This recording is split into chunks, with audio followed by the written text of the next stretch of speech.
kicked in the fucking face. In the next bubble screen over here, let's throw curls. What are the whys, right? What are the whys? There's our live. The Tape Never Lies Network, home of the greatest Chicago Bears fans on earth. The following show is for mature audiences only. The Tape Never Lies Network. The Tape Never Lies. Tape never lies. Starts now. The tape never lies.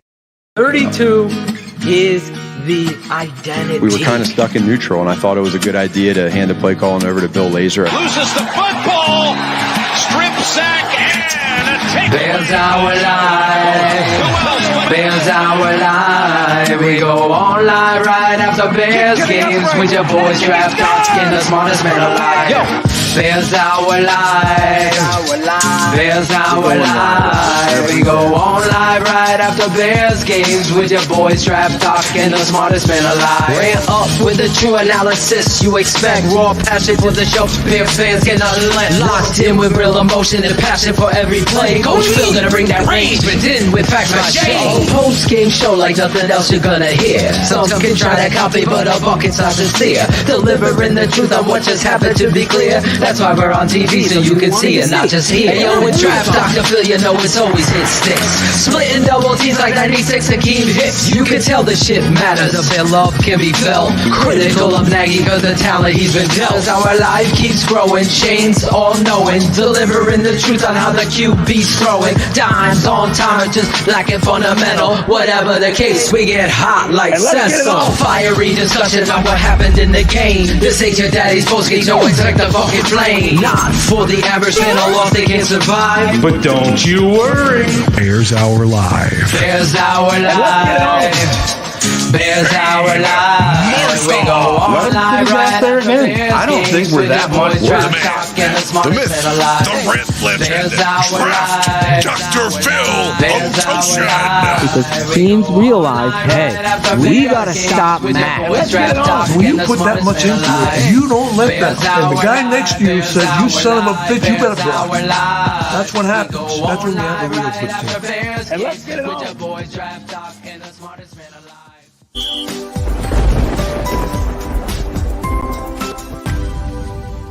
This is Bears Hour Live.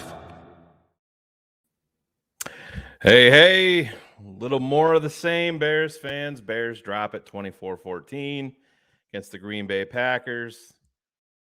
Justin Fields in the offense got them into it, and the defense took them right back out here at the end.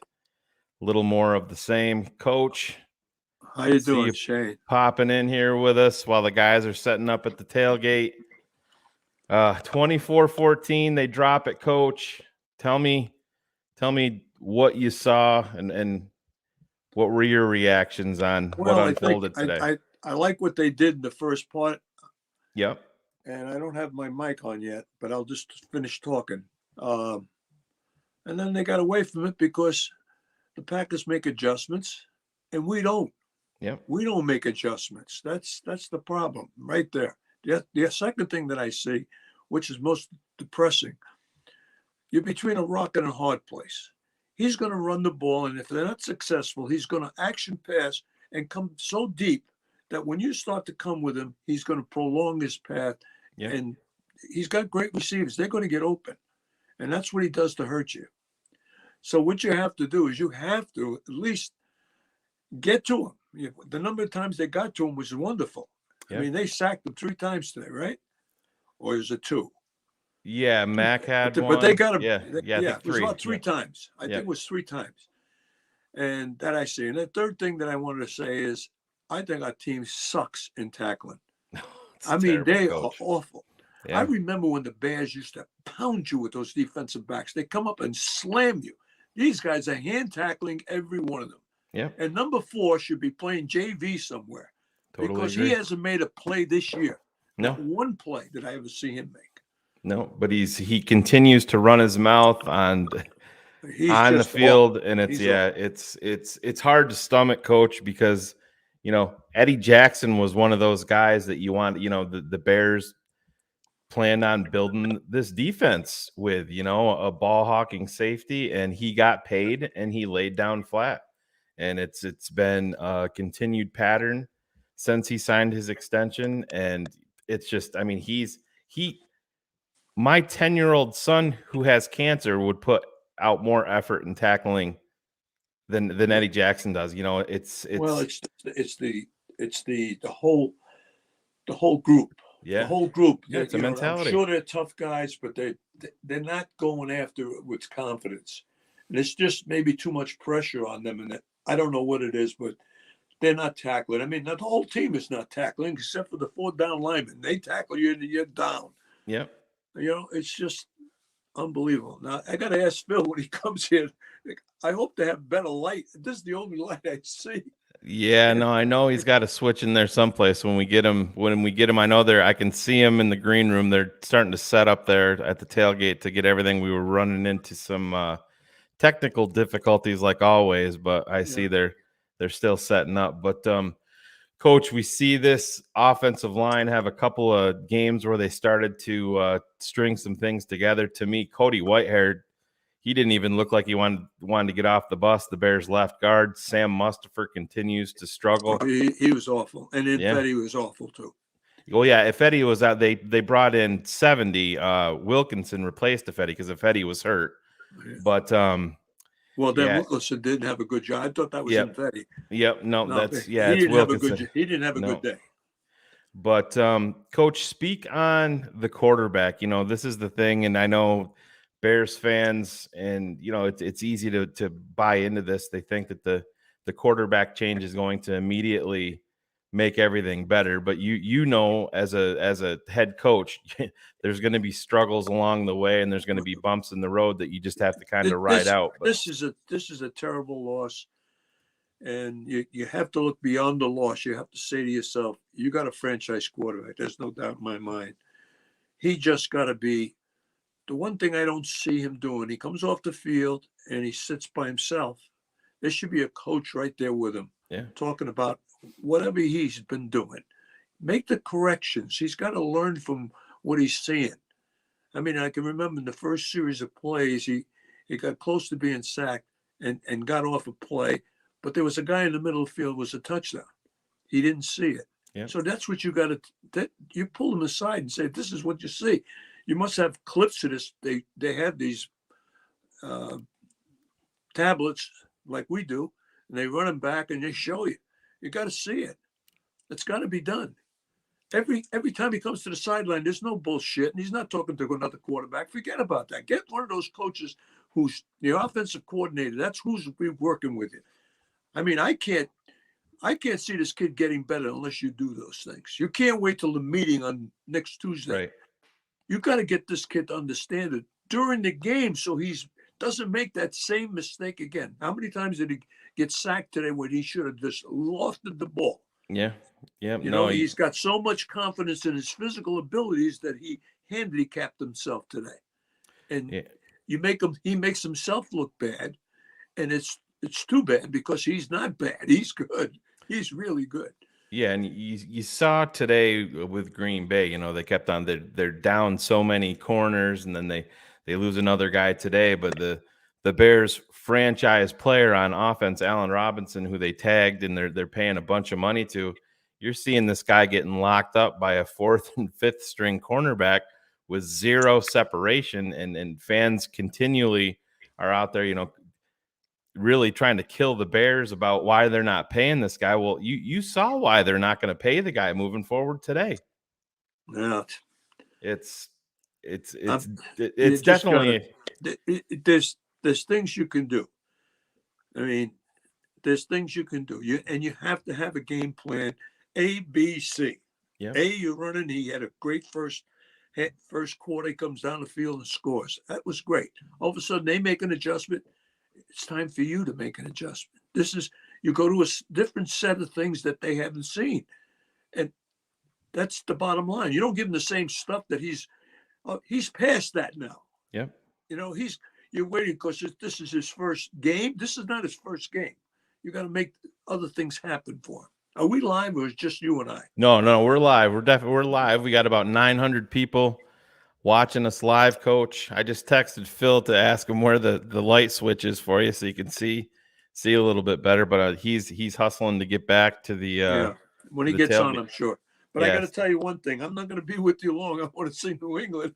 Oh yeah, no. Do what you got to do, Coach. We'll hold it from here. But Coach, real quick before you do take off to watch the Patriots, can you speak on number 24, the running back for Chicago today? Tell me what you saw in him, Khalil Herbert. Well, I'll tell you right now, between him and Montgomery, we got a great backfield. I got to tell you, that kid is a very good back. I didn't realize how good he was. He is good. Yeah, I give you a lot of credit for that kid. Yeah, but it's you got to have the offensive line. We got too many weaknesses. You can't have a weak center. No. There were a couple of plays that went left to right. The inside guy made the play. Right. Whose guy is that? It's Mustapher, yeah. Same thing on this going right. It's the same thing all over again. You can't, something, I hate to belittle the guy. He's trying. I understand that. But you're in the NFL. You don't try. That's right. Nope. You get it done. He's not strong enough. Now, if he made an attempt in a weight room and he got to working on parametrics where, all I could see is, if you're going to if you're drafting a lineman, you always get the center. The center is the guy you need. You move everybody else. The center is the guy you got to get that's a great player. Why? Because just take a look. I don't know if you saw the Hawkeyes play yesterday. Yep, that center is incredible. Yeah. Now, that guy is a first-round draft choice no matter what. He's the best center I've ever seen. Yeah. I mean, that guy can pull and yet fold around the guard's block. And he could reach a guy that's playing three. I can't believe it. Yeah, he's got this. He's so good. He's got speed and power. Yeah. And he's strong enough to do that. Yeah. So what am I saying? Mustapher might be a guard. Maybe he's a guard, but he's not the center. Yeah, he's not. No, and he's not. He's not a starting offensive lineman in the NFL. No, he's not. He gets a backup, and maybe in another year when he gets plyometrics and weight training and gets stronger. Now here's a guy he's Notre Dame guy, right? Yeah, Mustapher is. Yep. Okay, and all of a sudden they got the name, and there's a big guy. How tall is he? 6'5"? Yeah, he's a little shorter. I believe he's like 6'2", 6'3". Mustapher's not that big. But he just can't physically handle those people. I feel bad because between that and the right tackle, you got a weakness. Two weaknesses. I know we had a couple of people in the chat wondering who that center is you're talking about from Iowa, and his name is Tyler Linderbaum. And man, if you we're not obviously getting into the draft talk yet, but he's going to be a guy that is going to be a huge focus. The Bears probably have zero shot at him with no first-round pick this year. But I know Phil was on him early and often, and boy, would he look good in the navy and orange right now, because it is a huge issue along the Chicago Bears offensive line. Yeah, listen, I'm trying to get this. I'm going to try to put this thing in while we maybe get Phil on. Yep. Yeah. I know he's hustling to get back, but you know how that crowd is at Soldier Field after the games, and I'm sure they're almost there, according to Phil. But 24-14. It's going to be interesting to see what comes out of this press conference. The Bears had their chance. They came out, and this is one thing that we see with the Chicago Bears team so often in a big game. They come out early, they script their first 15, they go down and they make a play, and then they're almost non-existent for 3.5 quarters. And you saw a little bit of that today. Justin Fields ended up, towards the end of the game, seemed to get a little bit of momentum built up with his way, and have them moving forward. But then the Bears defense just totally collapses. You saw Jalen Johnson thought he had some help up top. He did not. And you see the best wide receiver in the NFL make a play. This is one thing that you continue to see with the Chicago Bears defense. I know Sean Desai has designed some good pressures, but each and every week you see a mental breakdown, a busted coverage from this team on defense. last week against the Raiders. You saw Brian Edwards drop the ball. You knew you weren't going to get fortunate like that against a quarterback like Aaron Rodgers and the wide receiver like Devontae Adams this week. They connected, and it was essentially the nail in the coffin right there. He did step out at the 20, but it's just more of the same with the Chicago Bears. They continue to shoot themselves in the foot early and often, and we're not a network here that is going to blame absolutely everything on the refs. But Coach, there was a lot of crazy calls in that game today. I mean, the second touchdown run by Khalil Herbert, they called. I gotta give Sam Mustipher some credit here. How on earth they called that holding was beyond me. I don't think that was a holding. As a matter of fact, that was one of the best plays he'd made the whole day. Totally agree. And I just can't. Yeah, I couldn't believe that too. There's a lot of things, and it's a rivalry, and you're playing at your place. Game, you got to win that game. Yeah, your guys have got to be. When I look at the Bears, the tenacity that you want in the Bears is not there. Now I can't blame you. What's his name? 96. What's his name? Akeem Hicks. Akeem Hicks. He gives you. He's been hurt. He goes in. He great play. Off to the sideline. He's got an injured thigh or whatever the heck it is. But something. We are playing for the championship. You want to win that division. You got to come down on the field. I don't give a damn if you got a boo-boo. You got to play. He's a tremendous player that needs to be in the game. And I'll tell you the truth. I used to know NFL players. They're worried about their career. You get in this game, it's a special game. And you need a special leader to get you going there. And you need a guy that motivates you, that makes you play that way. And when I saw the tackling, I would say, get the hell out of here. Yeah. What kind of tackling is that? Yeah, tackling is terrible. Terrible. Yeah, it is. You got to push people, they run. Yeah, it's definitely a mentality, Coach. And I mean, that comes right back to it. We saw number 97 this week. We know how it is. It's always the second guy that gets caught. Aaron Rodgers grabs Mario Edwards' face mask. Mario Edwards gets up in his face and starts pointing at him. They flag him for the unsportsmanlike conduct. Right, wrong, or indifferent, he's always going to be the guy that gets caught. He got another one last week. As a head coach, when you see your defensive lineman after the play is over get an unsportsmanlike conduct penalty, how are you handling that as a head coach? Well, you got to handle it. You got to walk away from it. And if you don't, you got to make them accountable, and you got to fine them. I mean, what else are you going to do? Yell at them? Hey, this is the rule. The rule. You get a penalty after somebody hits you or something, and you get called for it. You're the one that's going to get fined from us. Yeah, that's it. Yeah, that's it. You know what to do, really, is yell at the ref. Hey, did you see that? Did you see that? They'll get called. Yeah. Make them aware, and then just put that seed into their head that you're going to be there early and often, reminding them of everything. But there was one of my favorite coaches. Is I love Bill Belichick, but Bill Parcells, he was the master. And you don't pull any wool over his eyes. I got to tell you something. And he wouldn't tolerate any shit. Yeah. And he'd just get you and say, go home. Go home. We'll find somebody else. Yeah. Oh, you got to do that. You only got to do that once. Right. You can take your best player. I'll see you. Go home. I'll see you again. Yeah. And that's the end of it. Sends the message to everybody, underneath him that's following that guy. No, I agree, Coach. And the lack of accountability on this team is awful. Yeah, it continues to be a huge issue with this coaching staff. I understand the financial aspect of it when you're talking about a guy like Eddie Jackson, and we know that they're gonna try to give him every chance to turn it around. But there's a certain point where enough is enough. If you're not going to do something as simple as tackling, then you're going to sit on the sidelines, and we're going to bring in DeAndre Houston Carson, who gets his limited opportunities and makes the most of it. But it's definitely a problem here moving forward with this team. They had everything at their hands today. I know the coach is getting ready to come up here, and this is probably going to fire Bears fans up even more to listen to what Coach Nagy has to say.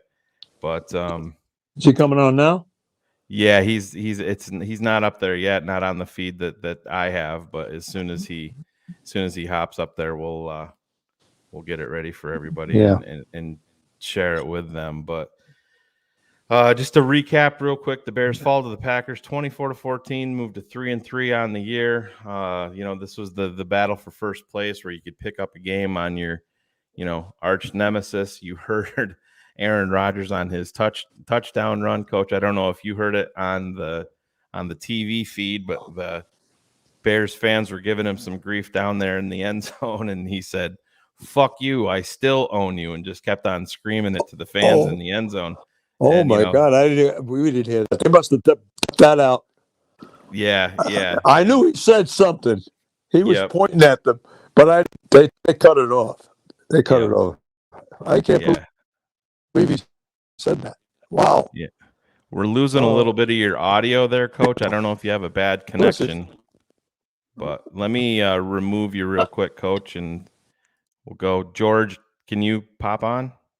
Okay. I'm going to add Barrelissimo here while Coach is fixing his audio. George, speak on what you saw there a little bit, and I'm going to see if we can figure out Coach's audio.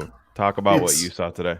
It's sadly entirely predictable whenever we play the Packers that we find a way to defeat ourselves, along with some help from the referees. It seems every single time they make a decision that isn't at least equitable. If you're going to throw a flag both ways, make it consistent, and no one's got an issue. At least if you're a bad ref, you're a bad ref both ways, and it doesn't really matter that much.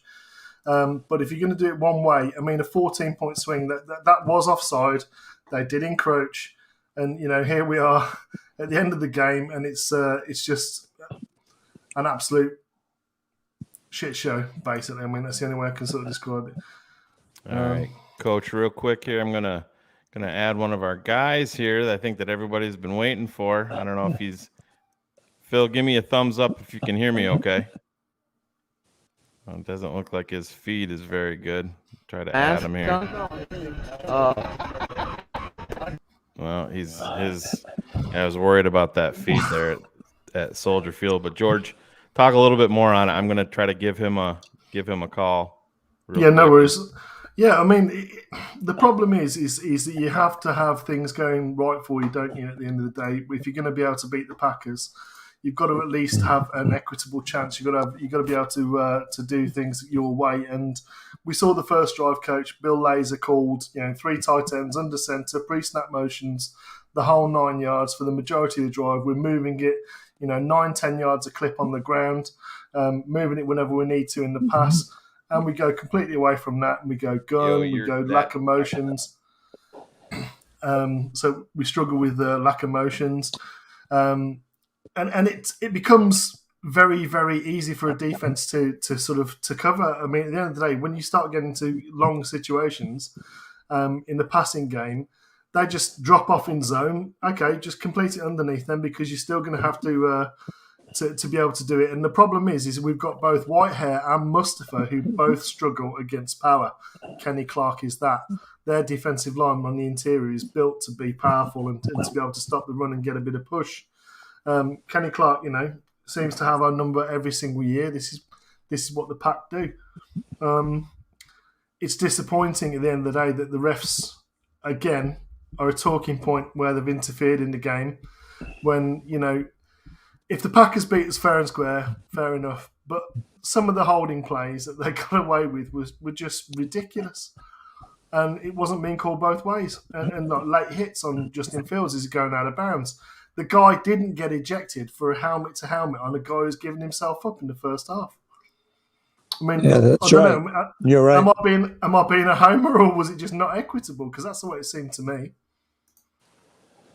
Yeah, I agree with you. Yeah, Phil's just struggling with his Wi-Fi signal, I think. So I think maybe they've got the van out to try and stop him. Maybe the McCaskies have got the van out to try and block his signal. So it's a possibility, but I think Shane's trying to work away with him in the background, try and get it workable at least. You think they're trying to stop it? No, it's just that was a bit of a joke, Coach. But good. I was going to say, I can't. No, I don't think they're that competent, Coach. I don't think they know how to do it. If they tried to stop Phil, they'd probably actually put him on their live feed from the press conference. Yeah. That'd be about as good as they could do. But my problem is that yet again, it felt very Nagy. And I said last week that the play sheet seemed to be very heavily Nagy inspired, Nagy led. And Bill Laser is calling from that play sheet, and that's the thing is, when you're calling from a play sheet, you can only call from the plays you've got.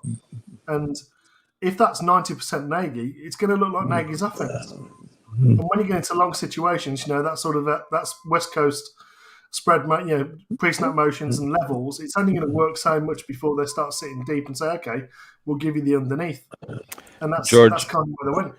We got the coach here. Let me add that up. I'll add some audio here for you. Hold on a second. But we didn't have time to be able to see it and really have confirmation. And so I was trying to buy us some time. And it's that risk reward again. You'd love to be able to challenge it and save that extra timeout. But we ended up, we lost the timeout, but saved the challenge and got the fourth down. Big picture, Green Bay is the team that you guys are always choosing. Mm-hmm. This looked more competitive than the games. Yeah. How do you evaluate some progress or right. some self-inflicted problems? Yeah, no, you know what? All that said, it's trust me, this hurts. It stings. It's not fun. Our guys understand that. Whether it's a big loss or a close loss, to us, it's a loss. At the same point in time, we got to understand that where we're at in the season right now, and where we want to go, we got to look at it and say, okay, together, where was it? Was it a couple plays here or there? Was it big picture? Do we feel good with where we're at, but understanding, okay, situationally on all three phases, can we get a little bit better? And, it's a long season, but at the same point in time, again, I think that's where you got to find the resiliency, and you find the guys that really criticize themselves as players and coaches. Hey, but at the same point in time, you don't point fingers. And we've shown over years that we don't do that. So now we got to be mentally tough. We got to get physically healthy as much as we can, because it's a long season. But then we got to use this as, like you're saying, being positive about it and being able to take this and carry us into, a big game next week. Well, which way do you look at it? I mean, do you look at it like this was better, we were closer, we were more in the hunt than we were before, or we really blew? Well, I look I look at it, when you go back, if you're comparing to last year in Green Bay, that was an ugly loss. That was a rough loss. Then you go to the one here at home. And again, we had an opportunity of 4th and 1 last year in the fourth quarter, and to be able to convert that and make it I think it was a 5-point game. This year, again, it's about finishing. It's about in those moments. And even to the very end right there with the offense getting down there, down 10, to be able to worst case get 3 with 3 timeouts and be able to say, okay, you got to get first downs. We're going to stop the clock, get the ball back and go down and score a touchdown. That's where I think we just missed it, because we didn't give ourselves a chance to get the 3 points, worst case scenario, and we had to throw a desperation Hail Mary. Yeah, there's times that Justin looks like there's a guy that's open and he sees it, but he doesn't want to pull the trigger. You see a little bit of hesitation there. I think like making that come across the middle late in that first half. Darnell Mooney and an out route on 3rd and 7. There's it's a short amount of time, but it looks like No, I don't think so. I think he's done a really good job with his progressions and understanding and learning what we want to do. I mean, there's so many things that go into it, and I'm really proud of where he's at. Again, every day he's going to keep growing. Every single day in practice, these games he's going to grow. So if there is a time here or there, maybe, but that's football. Every quarterback has that. You know what I mean? So for him, I think he's doing a really good job of making sure that he communicates with us where he's at. And then in the game, he's going to keep getting looks. He's starting to see more and more defenses. He's starting to get more and more timing with these wide receivers and tight ends. So, the beautiful thing about Justin is he's a competitor. He stays extremely positive. He's hard on himself in a good way. And trust me, I know one thing, he'll be ready to really help his teammates get back at it. What was your immediate after the game assessment of the defense? You obviously, you guys got to Rodgers and some key plays. Yeah. But they still, they ran the ball well and he still made. Yeah, they had some big runs there towards the end, and we talked about it in the huddle down there towards the end of the game. Hey, we got to, at worst case, hold them to a field goal and make it a 6-point game, and they ended up getting that touchdown on the scramble touchdown. So again, just the leaders that we have on that defense, they understand where we're at. That defense has been playing really well, and that's a good offense that we played. They're well coached. They got a great quarterback, and so that's a challenge. And so what you do is you look at where you went wrong. The effort by our guys is always there. Notice he doesn't say to tackle. And the rest of the coaches have coached them well and done a good job. So now you just, again, you figure out why. You look at each other. You say, okay, let's pick the pieces up. Let's get right back at it. I know you like you said that if you're healthy enough to play in the game, you're healthy. Yeah. But Hicks and Mack both appear significantly hampered. What do you appreciate about them? Yeah, I appreciate that grit and toughness. I mean, it's those positions they play at, it's physical. It's not easy. And you got to be strong. You got to be tough. You get out there. Then you got to, these guys are warriors. And as a coach, and I know the rest of our coaches, when you see that, you appreciate that and you understand it. But it's a battle down there, man, in the trenches. It's tough. Coach, when Aaron Rodgers scrambled for the touchdown at the end of the game, he looked into the crowd and he said, "I still own you." That's something that you take exception to. Tough when you keep playing Mustafa for the center. Right. No, I just think for us, we worry about what we do, and I didn't see any of that or anything like that. And of course, my biggest thing right now is just making sure that whatever we can do to get better and win every game, including Green Bay, we need to do it. Thanks, John. Thank you.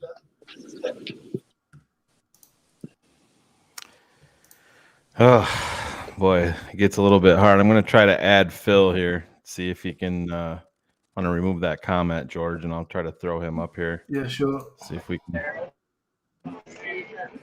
Phil, can you hear me? Can't. My phone ain't connecting.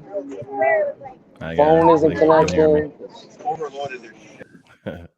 Yeah, I don't know. We're having some issues in the lot there in the south lot with the Wi-Fi connection. We had it running earlier, and of course it was smooth. But in true Chicago Bears fashion, everything goes downhill real fast. We'll go back and look at the tape, Shane, and we'll find out what the Wi-Fi's are. We got to find out the whys, George. That's for sure. George, I got to talk to Coach a little bit about 24, about Khalil Herbert. One of the bright spots that came out of today. Ryan Pace, for all of his warts, he seems to continually hit on some of these guys late. And yeah, talk about the what you saw out of 24 today, and for taking over. You talk about a huge spot for him coming into a rivalry game. Coming into a rivalry game like that, and tell me what you saw with Khalil Herbert. The same things we saw with Khalil Herbert when he was at Virginia Tech and at Kentucky. The kid is a really good zone runner, and you give him sort of a stretch look, and he's got the thing Tariq Cohen struggles with. He has, which is vision. So when he sees any cutback lane at all, a sniff of a cutback lane, he's patient enough to keep pressing until it opens up, and then he cuts back into that cutback lane, and he makes yards after contact. He drives his legs. He's powerful in the lower half. He's got really good contact balance. The kid is a really good running back, and he's shown to be incredibly valuable. And Ryan Pace, whatever you want to think about Ryan Pace, at the end of the day, his worst mistake is Nagy and then enabling Nagy further. But the players and the turnover of the roster and the value he still keeps getting from his drafts. Yeah, we've had some first-round misses, but the last 2 or 3 first-round picks that we actually had look improved. And some of the later round guys we're getting are just tremendous value. But Khalil Herbert, it's like we said on Draft Mob, Shane. The kid is just a really good zone runner, and he fits the system perfectly as a complement to David Montgomery. Very, very similar and stylistically runner to him. Let me try to add our guy back here one more time, see if you can hear me. Phil, you got us? Yeah, I can hear you out here. That's a little bit better there. Me? Yeah, no, we got you. We got you. Yeah, it's not perfect, but it's a lot better than it was. Is that Jackal stripping behind you? Tell him to keep his clothes on. Yeah, everybody's out here in the parking lot. TTNL, technical difficulties out here, just like the officiating today. Obviously, anybody watching the game, obviously I'm live watching the game. The referees completely changed the tides of momentum with the Kenny Clark jumping off sides, no call. Justin Fields had a free play and tried to throw it down the field. And obviously it got intercepted, which changed the whole momentum of the football game. I don't know if you guys can hear me, but Yeah, we can. it's loud out here. But Can you hear us? That truly, yes, I can hear you. Fans are disappointed here, but it's the same old story against Green Bay. The officiating, you're already playing a well-oiled offensive machine led by Aaron Rodgers. So to be able to go out there and help Rodgers continue drives, miss calls, and continue these drives really affected the Chicago Bears. And then when you have an offense led by Matt Nagy, there's several plays in the game where he's not understanding how to use the personnel correctly. And unfortunately, Chicago Bears fail because they don't have the opportunity to run the football or use, you had Jasper Horsted. We talked about it, Shane, Wednesday night. He feels comfortable with this football player. You got to get him involved in the game. He wasn't involved. He's not involved here with the Chicago Bears. It's unfortunate because Justin Fields was needing a security blanket. Aaron Rodgers has his security blanket, so the Bears don't. And then, again, the run by Herbert, the flag is down on the football field. The roughing the outside, no call on Justin Fields. It's just over and over and over again. And then to top it off, you have Matt Nagy calling plays. And you could see him when he decided to take over the play calling, really just not helping Justin Fields out, guys. I'm over here. There's one play. Obviously, you guys saw where he used the timeout. Then he comes back and challenges. All you have to do is challenge. These are the errors in coaching this guy continues to have. Forget it, the play calls. He's just being involved in the game. Then there's another where the Chicago Bears get the first down. The referee with Herbert marks it wrong, and you're not even out there challenging it. You end up having to punt. And it's just unfortunate because these are the things. You got to kick, claw, and scratch your way to victory. And I just don't see it with the Chicago Bears offense. Completely disappointing out there today. Justin obviously was erratic. The offensive line led by Whitehair and our guy Mustafa continue to struggle. And it really affects this football team. It's unfortunate. It really is because the game, you're in the game. Khalil and Robert Quinn are really setting the momentum. And then it all falls to pieces because your offense starts struggling, especially led by the officials with a lack of consistency or anything in regards to fair. We're over here. Now we're on switching you up a little bit. Yeah. You guys hear me over here? Yeah, we can hear you. The video feed of it is worse, but yeah, the audio is nice and clear. But go ahead. Video's worse, audio's better. I can barely hear. I can't hear you guys, but I'll say this: the feeling at Soldier Field was disappointment. Again, the Green Bay Packer fans leave this city with, obviously, as it came across the screens and our texts, that Aaron Rodgers is "I own you, I own you," and when you have that kind of confidence and that kind of swagger about you, it's unfortunate that the Bears are, behind the eight ball with that. Completely. Yeah. Yeah, the comment, I don't know if you can hear me, Phil. He said, fuck you, I still own you. I still own you. That was the comment that he had to the Soldier Field crowd. And I mean, as much as that hurts, he ain't fucking lying. he does. Is this mic? Can you hear me on this, Shane? Nah, it's awful. Your audio. Yeah. I don't know. Check it again, Phil. No. Check 1, 2. No, it's pretty bad. Fuzzy. But George, speak on that. The fuck you, I own you. I mean, as Bears fans, it fires up the masses, but at the same time, he's, at some point you just have to own it, and it is what it is. And I don't think this is good. The tides ain't changing under Aaron Rodgers as a Bears fan. I think you're on mute, George. Let me saying no. Can you hear me? Yeah, we got you, Coach. The saying that I heard when I was younger, Shane, was that if someone calls you a horse once, you ignore them. If someone calls you a horse twice, you punch him in the mouth. If someone calls you a horse a third time, you better buy yourself a saddle. And at the end of the day, he's been riding as like a championship-winning jockey for years. So you have to take it for what it is. He did have a lot of help on that drive.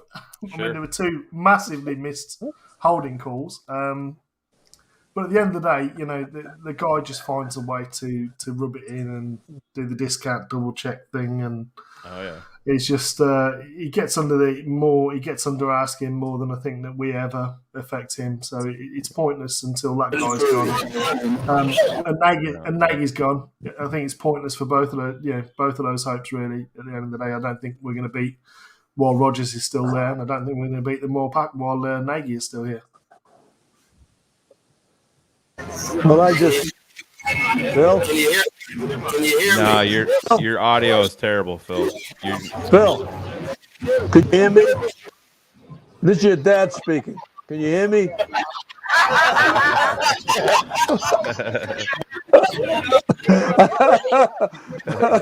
I'm in space.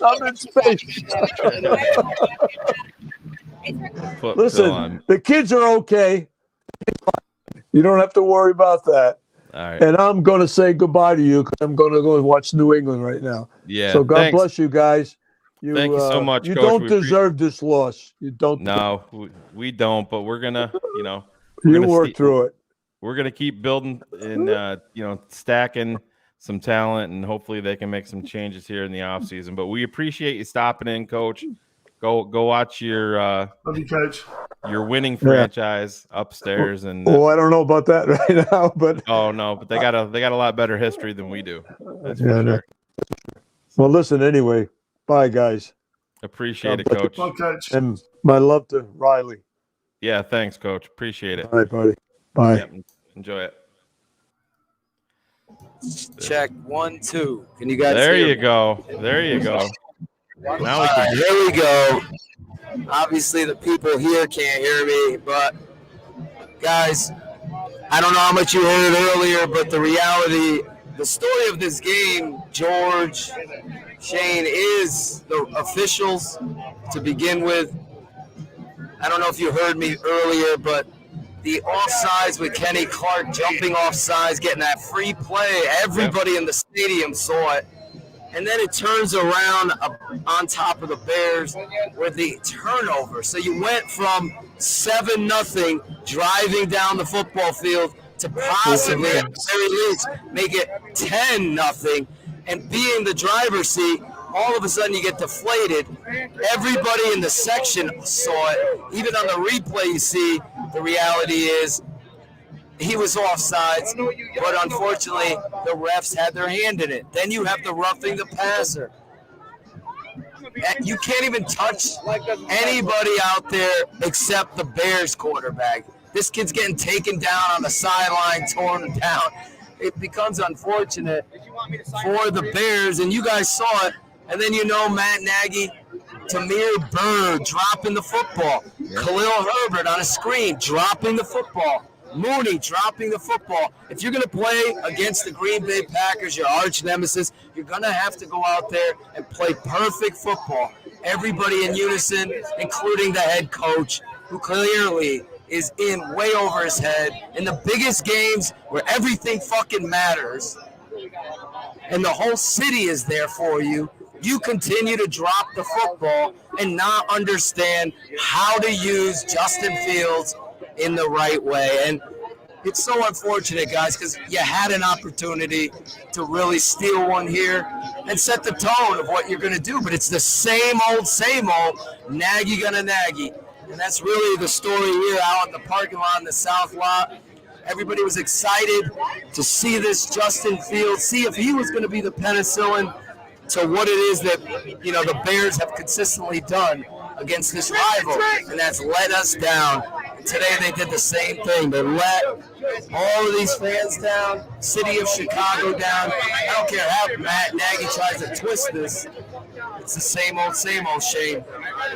I hear you, man. It's, Phil, we talked about it on Keeping It 100 the other night. One of my predictions, I don't know if you remember or not, I said Chicago's going to come out, look impressive in the start, go up 7-0, and then be downhill from there. And it was, but they had their shot. But, your dad called it out, this bit with Eddie Jackson, George. I mean, God, it's what the Bears Gibson, tweeted out a Gibson photo was of equally him. as bad. Oh, no, totally agree. The Bears tweeted out a photo of Eddie Jackson walking into the stadium, before that, and he was right next to a trash can. So I just retweeted it and said, "Look, it's Twins." Yeah, and it's, you talk about a guy that went from the penthouse to the outhouse in a couple of years. To be fair, Shane, I have seen people fall over trash cans. I've not seen many people Right. fall over Eddie Jackson. Tell you, we're out there. I was with Lawrence Fleming, Cool Kennedy, Jim Larison, and the whole crew. We could see the plays developing. Eddie Jackson continues to kowtow to be mediocre. If you're going to be talking the talk, you got to walk the walk. Making tackles is about pride. It's about toughness. This team played with somebody looking around for somebody to step up, and no one ever does. And that's unfortunate. To George's point, it's about time accountability comes out of the mouth of Matt Nagy and not some words to Mark Grody and Potash after a presser. Actually do something that's going to set the tone that players that are actually give a fuck about this football team are going to play the game. And at the end of the day, today, Eddie Jackson was a coward.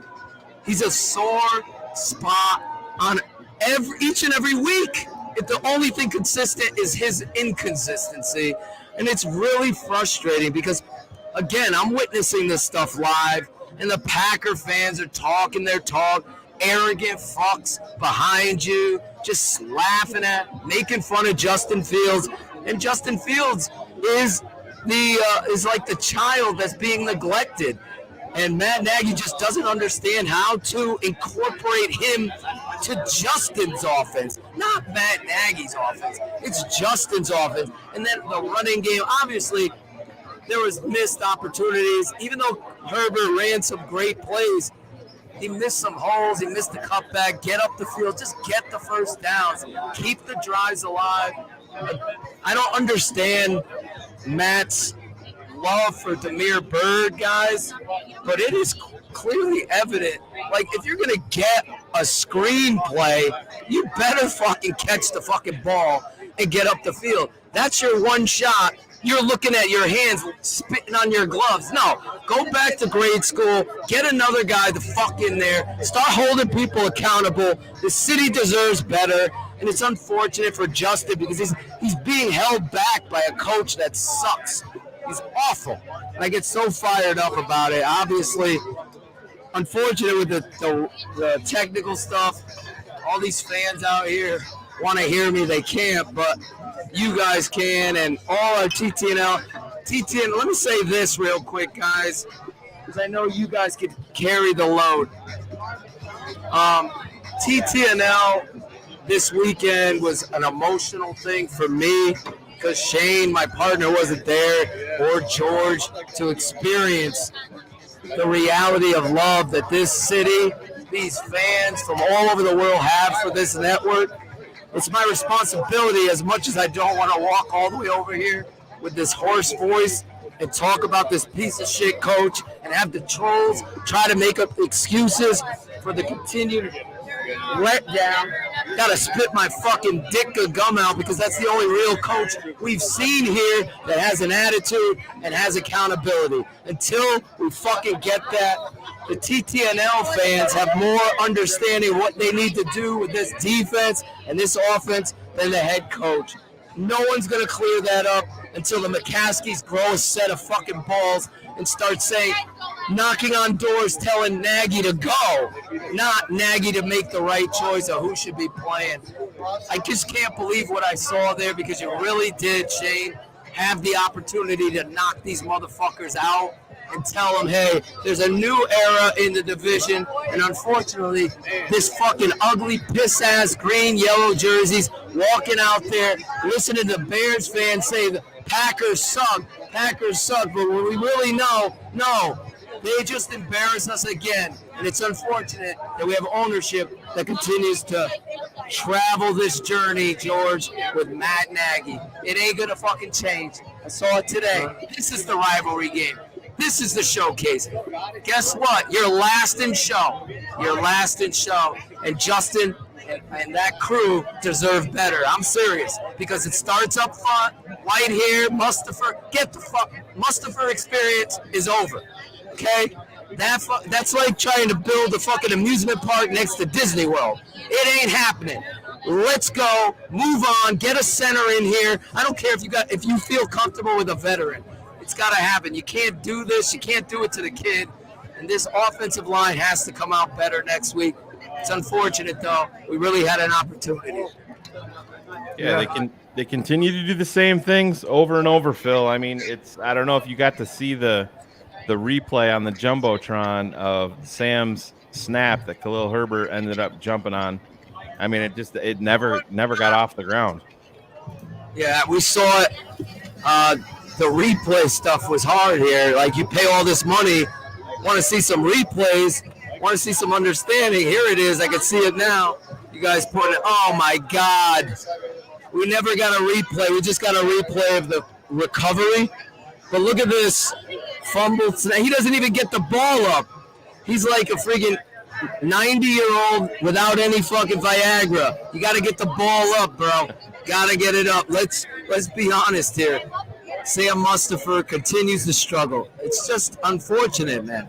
It's just really is. I didn't even get to see that. I just saw a lot of Kenny Clark in the backfield.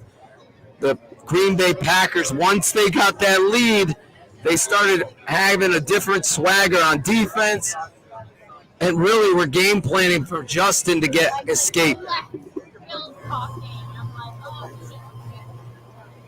Yeah, there's the hit, George. What was going through your mind when you saw that? I mean, initially I thought it was bad fucking news when I saw his head go back. Helmet to helmet, right? Yeah, I mean, he's sliding him down. He's giving himself up quite clearly, and he leads with the helmet without even putting his hands out. So, I mean, it's spearing. It should be ejected. But, I mean, obviously helmet to helmet, but then his head bounces off the turf like that. Yeah. But then, luckily, what you didn't see on that angle, but you did see on the TV copy was immediately afterwards, he just sort of popped up and was like to his teammates. Yeah, and he was smiling. I want to bring this up. Lance had a trade Eddie for a third. You're not going to get a case of urinal pucks for Eddie Jackson with his contract and the way that he's playing right now. There's no way. I mean, honestly, George, nobody would give up a conditional 6th-round draft pick for Eddie Jackson. That he comes. You would have to pay to get rid of him at this stage. Because absolutely. Because of the contract. He's untradeable. Eddie Jackson continues to be the impetus of a story of unable to tackle and be in the right place. You paid all this money, and guess what? The wrong safety went out of town. The safety from the Chicago Bears is playing across the over there with the I don't know who's calling me here. He's playing with the Green Bay Packers. Adrian Amos, consistently in the right place, tackling, playing to the whistle, setting the tone. Shane, you guys wouldn't see this. There's a big 3rd down play. The Bears are lining, have a timeout. They got a TV timeout. Guess who walks onto the fucking football field? It's Aaron Rodgers. He walks over to Adrian Amos, and he starts talking to him. You know what he's saying to him? Listen, this is on you. We can't let anything big because it matters to them. The Chicago Bears are over there with Matt Nagy deciding with his fucking diner menu what play could we possibly run here. This is the difference between these franchises. It's preparation, it's accountability, it's the understanding that this rivalry is bigger than the guys just wearing the pads. It's the city that cares. It's the players and fans that need to catch up.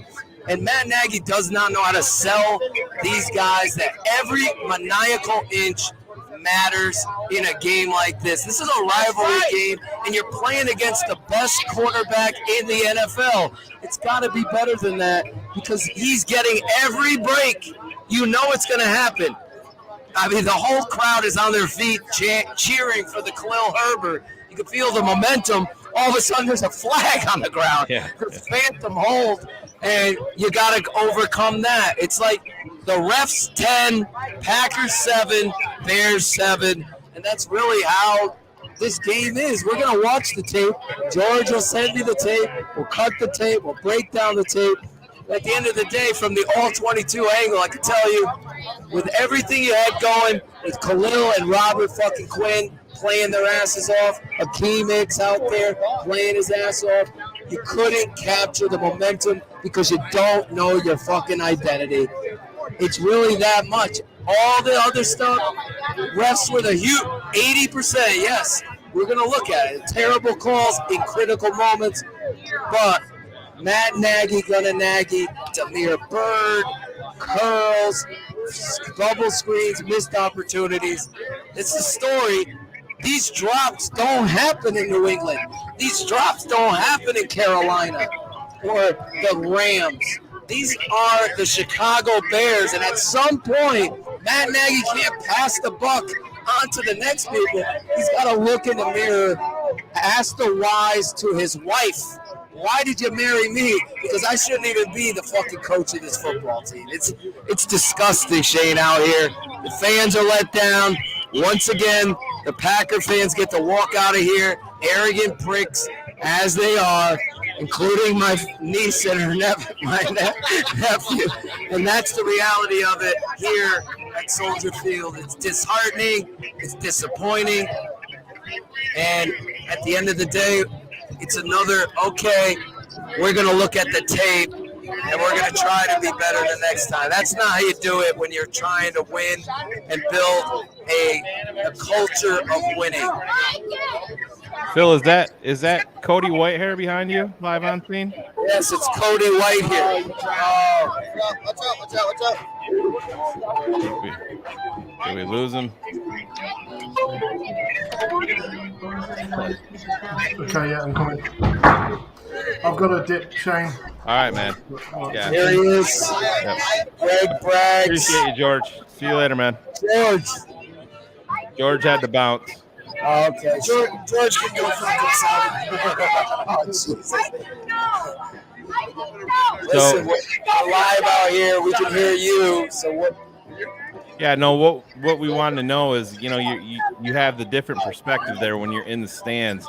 And one of the things that we brought up that we could see clearly today is the lack of separation overall from some of these wideouts and some of the guys on offense. Can you speak on that, having that different view today?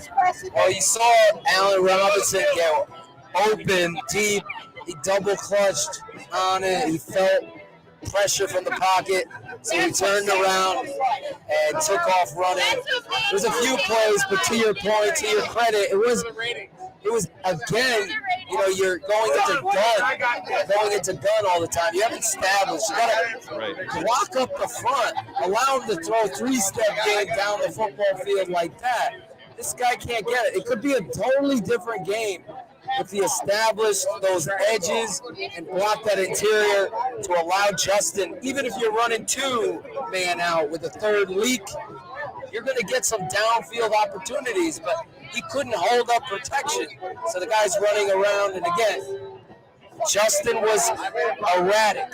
He was erratic. Yeah, it wasn't his best game today at all, Phil. We talked about it a little bit. He just, I talked about it at halftime with Rick Hamby. He came on. He reminded me of that hamster running around on the fucking wheel. He was trying to get someplace, but he was never getting there. He was he was 10 times faster in his head than he really needed to be. And, Cars pointed it out in a private text that this is part of the struggle that we're going to continue to see while they go over these bumps with a rookie quarterback. But at the same time, we still see the special plays that he makes along the way. And that's what you want to see. But Shane, everything really quick to that point, that's where the coach has to step in and understand we are going to run the ball and we are going to be consistent there, blocking those edges and counter off that. Same thing, blocking those edges so you can get those deep shots. So Justin has time as he's learning an offense. He's confused because is Bill Lazor calling plays? Is Matt Nagy calling plays? Are they tug-of-warring credit? Everything goes through me. We saw all this stuff. At some point, somebody's got to step in and say, no, it's just Bill's job. You be the head coach. You run the locker room. You hold the players accountable and do those things. And you could just see, this is a Matt Nagy play. This is a Matt Nagy series. This is a Bill Lazor series. And it's really clear. And at the end of the game, you could see Matt Nagy back with the play sheet, putting it over his face, yelling out there. Shane, there was a huge situation where Khalil Herbert got the first down. He doesn't challenge it. Doesn't challenge the play. You could see it on the replay. And again, obviously, he finally called a timeout, challenged that the tight end being short. But there was another play where they were short again, and he doesn't challenge it because I already challenged one. The biggest non-challenge to me today was the run by Dillon from Green Bay. Yeah, exactly. Yeah, exactly. And he they did not get it. Yeah, no, not at all. It was. I mean, we have some stills that are floating around Twitter. I know we'll get them up for keeping it 100. I'm sure Claudio's going to have it on his Cut It Out segment, but he was. I mean, it wasn't even close. But Phil, you talked about Damiere Byrd, and I pointed it out in real time on Twitter when he dropped that, the little bubble screen to him. It's what is he doing on this team? At this point, you have Perriman on the team. You're not even you've never at any point dressed him. A guy who's got some over the top speed. He's got more size than Damiere Byrd. But Matt Nagy is singling this guy out for his blocking prowess. When we've continued to, why are you using him as a blocker? To me, it's just they're spinning their wheels in the mud continually and wondering why they're not getting anywhere. They don't understand the use of personnel. Even if you're going to give a tell, you're going to put a tight end in that position to block for the run game instead of Damiere Byrd. That's the stuff that we're sitting up there. We can tell that Matt's trying to be creative when football isn't about creativity. It's about trickery. It's about establishing identity. And then all of the other stuff can be cute when you've established that foundation of what you want to do. To your point, Damiere Byrd is not the answer to trying to run the football, and clearly hasn't been the answer to try to do anything in regards to short areas, quickness, drops that screen, as you said. And it's just really an impediment to what it is you want to do. And it's unfortunate because we're laughing up there like, here we go. We're going to try to have Damiere Byrd cutoff block on Rashawn Gary or the outside linebacker, and he just can't do it. So you're defeated before you start. And that's the kind of stupidity that you got to know that is coming from this team. No matter who tries to troll you or us, we've always been right. It doesn't matter. At the end of the day, the tape never lies. I'm watching it live from the all-22 angle, and I'm calling out their plays, and I'm understanding exactly what it is they're trying to do, and it's just, even on the front or the situation, you just can't do it. You just can't. Does Cody White hair have anything to say right there? Oh, yeah. How are you, Shane? I'm good, Greg. How are you? It's a disappointment, when you consider all these people that come out here today. I talked to Phil last night. I'm like, you got some balls, planted it for Bears Packers. Let's start planting this for Bears Lions because you know how it is, Shane. I mean, Aaron Rodgers, we ain't slaying that dragon. And to me, it was one of the lowest points as a Bears fan to know he told us he owns us. He told everybody to fuck off first, twice. He said, fuck you, I still own you. I still own you. I couldn't imagine being a fan over on that side, hearing that. And for me, but Greg, go ahead. Same thing. The fact of the matter is, though, he ain't lying. No, not even close. And we know this as fans of Michael Jeffrey Jordan in the 90s. He owned a lot of teams, and those teams had to wear it. The New York Knicks had to wear it, and we're the New York Knicks right now of this rivalry. And all I can think of is this the last time we'll ever see Aaron Rodgers in a Packer uniform at Soldier Field? I sure as hell hope so. Yeah. I mean, observations from Justin Fields. Anytime they try to dial anything up, they're in the backfield, almost immediately getting pushed back. He had one rollout where he ended up scrambling. People were like, oh, he should have thrown it. The guy was open. He did not have time to set up and throw that. I mean, maybe I'm making excuses. And if I wanted to continue on the excuse train for Justin, this is where we go back to training camp, preseason, not giving this guy first-team reps, and then you expect this guy to be dropped in the bucket week 2 off an injury after you gave Andy Dalton all those first-team reps, and now Justin Fields is trying to win games. Everyone wants to say this is a developmental year. All that matters is development. That's fine for fans to say, media to say, but these players are trying to win games. They get to 3-2, have a chance to be in first place, and that predicates how you call plays. They're trying to win games, so when things aren't going right, they're going to dial things back. They're going to play scared because they're going to try to keep this game as close as they possibly can. They're not going to open the playbook up to try to develop Justin Fields. That's not going to happen until they're completely out of the playoff picture. So to give Andy Dalton all of those first-team reps at training camp and preseason, it's not revisionist history for me. It's not revisionist history for Phil or you. That was a complete waste of time. And now you're expecting Justin Fields to build chemistry while they're trying to be in a playoff chase with a team that is hanging on by a thread to do that in and of itself. Yeah, it got even worse today too because Minnesota beat Carolina in overtime. See here, Shane. Packers are down both their corners. Yep. And your game plan should have been run the ball, take it out. Run the ball, take it out. And it's unfortunate that the Chicago Bears have that kind of, they don't have that take that heart. No, they don't. There's no killer mentality there, Phil. I don't know. I know you guys got to see the Akeem Hicks sack, but just as quick as he sacked him, he grabbed his groin and then he went off the sideline and ripped his helmet off and threw it. And he's done for a couple more weeks. Oh yeah, I wouldn't be surprised if he's not done. I mean, for him to throw his helmet like that, and if you watch the TV feed, immediately he takes one step and his hand goes right up to his groin and he grabs it. He knew immediately, and it's how, Phil, you've played the game of football, and it's true in any sport. You have a groin injury, that thing doesn't go away. It's just something that nags you. And when you're a 335-pound human being that's 6'5" and has the type of job that Akeem Hicks does, that groin is under a lot of pressure each and every snap. And I don't know, man. That's going to be a tough one.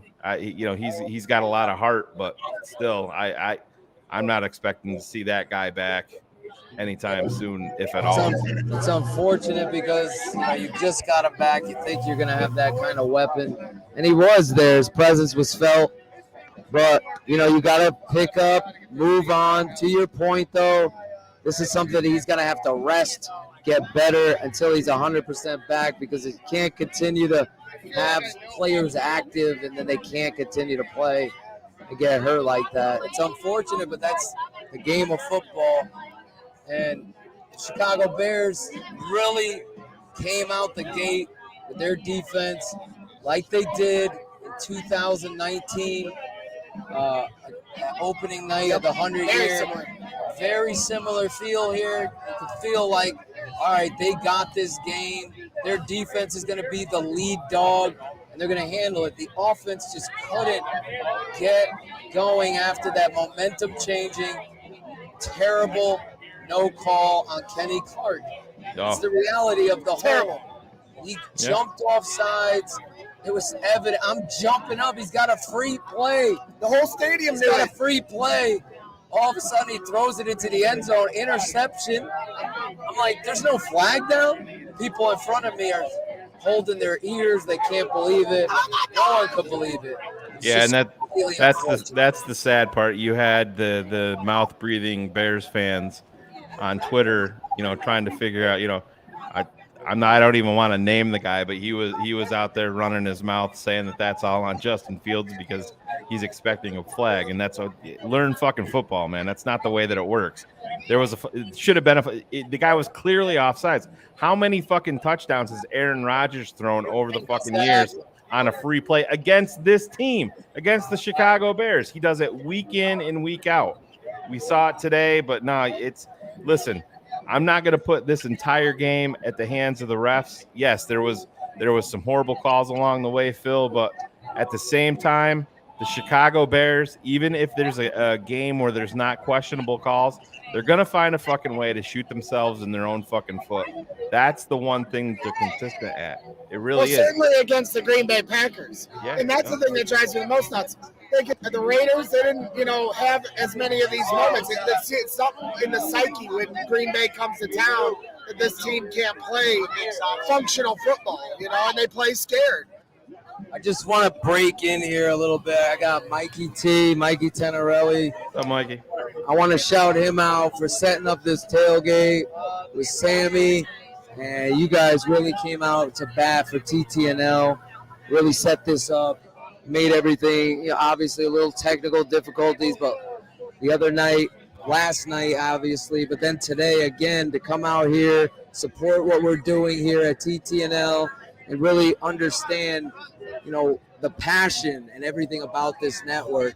Talk about that, why you guys wanted to do this for everybody out there. Absolutely. I was, with this network from day one, and to see this loss tonight, whatever you want to call it, was just everything that we talk about came true. Yeah. And as it unfolded, it was like Phil was talking in my ear. Like I had an earpiece, and Phil was saying, "Hey, don't do this. Don't do that. No, don't run that draw on 41." Exactly. Out of shotgun. And it happened. And I just hope that we can turn this around. I really do. And I don't think it's going to happen with this ownership and this coach, but we had a great time here. I'm glad everyone came. Yes. Glad everyone came out. We had a great lot of people tonight. out here. And we're 3-3, and who knows? Hey, it's gonna get better. We go to Tampa next week, guys. That's Mikey T.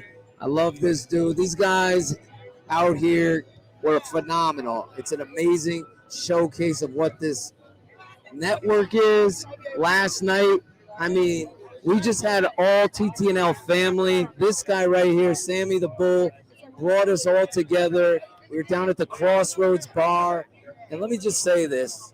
What you did there for me, for Shane, for all of us, Chris Zorich out there with us, it's just a tremendous showcase of what we do here. I appreciate everything you guys do. It's a lot of work at the back end of it. And I appreciate that. Like I said, the first time I saw you guys in the network, the old network, and then Phil was bringing out film, and probably I was back in college, sitting in the dungeon, watching film. And I appreciate that, man. I love you guys for what you guys do, and I pay it forward. And we're looking to do this again next year, guys. And we're going to grow this family. And bigger we make this family, the better we're going to be. I really appreciate you. Seriously. We love you, Sammy. Sammy sounds like he's had a couple Kool-Aids today. Yeah, he's tired. Everyone here is tired. I gotta tell you, somebody posted a picture. Last night I actually stayed an extra hour after everyone left. So somebody posted Somebody tweeted it. Was like, "What are you doing? You're gonna wake up at 5:25 in the morning, like Just wake up, put the alarm on, and don't worry about it. All right. Phil, real quick, somebody tweeted out a picture of you and Sammy standing next to each other. Yeah. Or no, it was Braggs and Sammy, and then they said, "What the fuck happened to Phil? Is he on the Barry Bonds steroid program?" I'm like, that's not Phil, that's Sammy the Bull.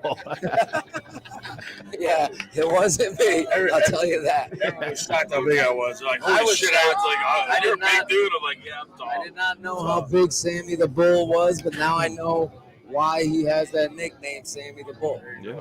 But Shane, Greg, everybody, Cool Kennedy, Caden Whitlow, Ron G, running around here apologizing 15 times because of the nah, dude, it's nothing to be apologizing for, man. We appreciate the effort.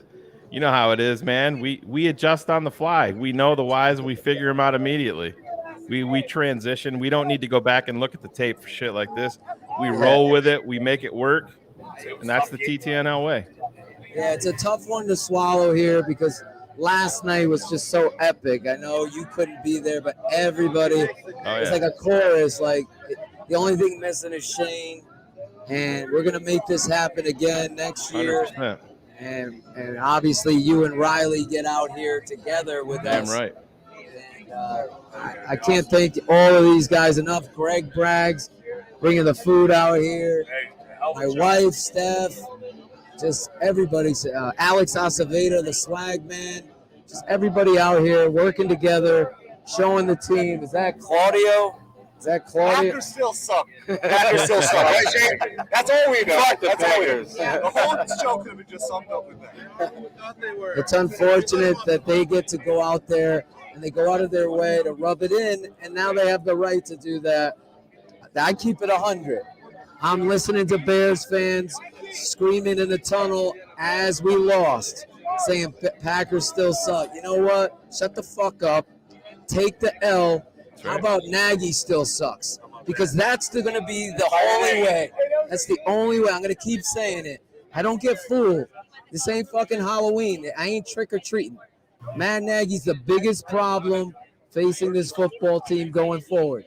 Justin Fields needs a competent coach who's going to understand what Justin does well and what the Chicago Bears do well and make plays that go along with that. That's really the story for me over and over and over. And as soon as you feel like there's an opportunity for Matt to step forward, step out of that shadow and do something right, you take 2 steps back again. And that's what happened today, Shane.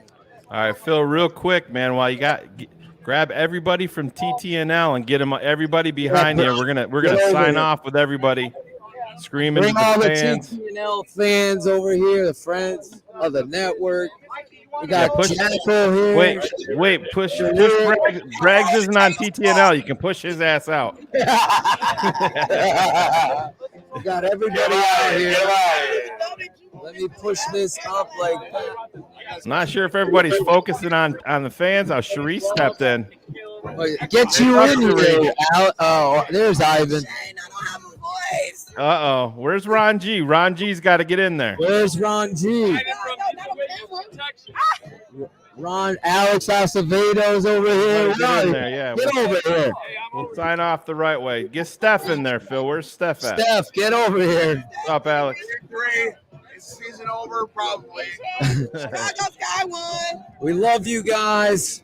This is Draft Dr. Phil live from the South Lot at Soldier Field.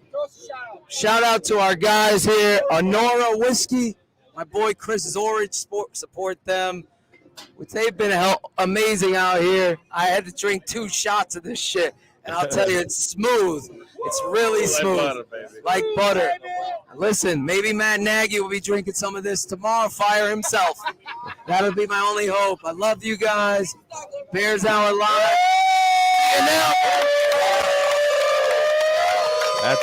That's a perfect way to end it right there, guys. I see Cool Kennedy, Josh E there in the back. Ron G's in there.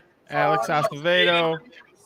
Appreciate everybody. Acevedo's a more handsome version than Claudio. That's the version. love you, Shane. Signing off here. God bless. Bear down. Fire Nagy. Fire Nagy. See you guys later. Enjoy it. Have fun tonight. BHL crowd, we're going to get out of here a little bit early. You got to see all the TTNL crew. There's Ivan Vargas. Ivan, thank you for helping out. There's Steph, everybody. Well, we're going to sign off here. Don't forget, Monday night, with the Super 16 show, poll show with Chris Zorich. I don't know. Phil's going to be back. I don't know exactly how that's going to work, but we're going to get that stuff going. Wednesday night, we got TTNL. We're going to do a little bit of a recap of the tailgate show. The TTNL tailgate show. That's right.